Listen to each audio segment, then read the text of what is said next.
This government has decided to impose austerity on healthcare, and for 7 years now the NHS has been underfunded by over 3% per year. So since 2010 the NHS is now over 20% underfunded, and by 2020 the plan is that it would be actually over 30% underfunded. The stresses are now showing, with the worst A&E waits for 10 years, cancer waits going up, elective waiting lists are nearly 4 million and projected to be 5 million in a year's time.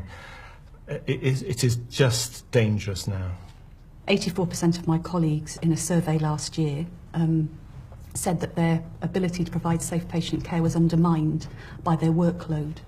We end up in one of the biggest children's hospitals in the UK and in Europe, having no beds at all for children who are in A&E. We had the Red Cross in January 2017 in England declaring that the NHS was a humanitarian crisis.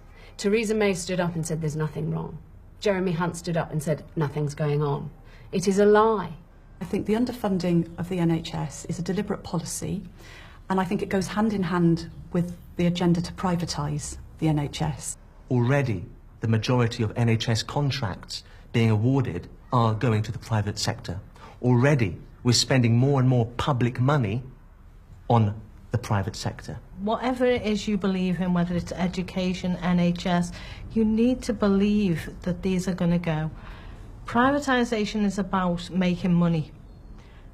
That's what the NHS is going to be about. This election is life and death for the National Health Service.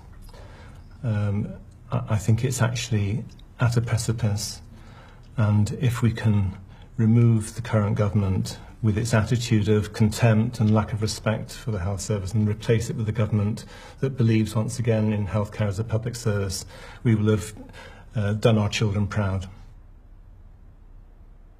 Look at the pictures that we've seen of people on trolleys in A&E waiting to be seen or waiting to be admitted.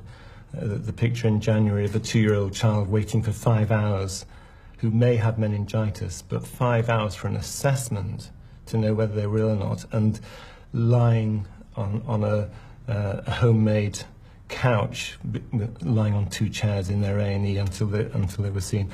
Remember those images and think, is this good enough? And actually, please do not vote Conservative. As a paediatrician, the thing that hurts me most is the story such as a child with severe mental health problems needing admission in England, and the nearest hospital bed was in Scotland, and the parents had a 400-mile round trip to see their ill child. I've seen... No, it's okay. That's okay, it's okay. We know we live in a land with riches for all. We know the health visitor and firefighter contribute no less than the stockbroker and merchant banker.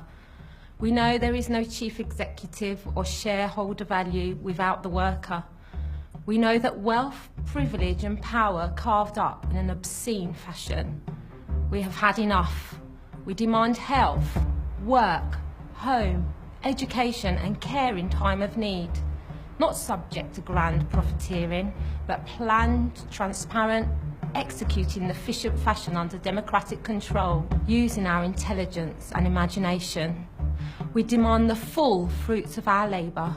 We demand the right to contribute and recognise the obligation to share.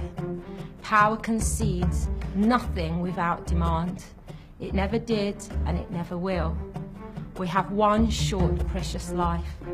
We demand the chance to be all that we can.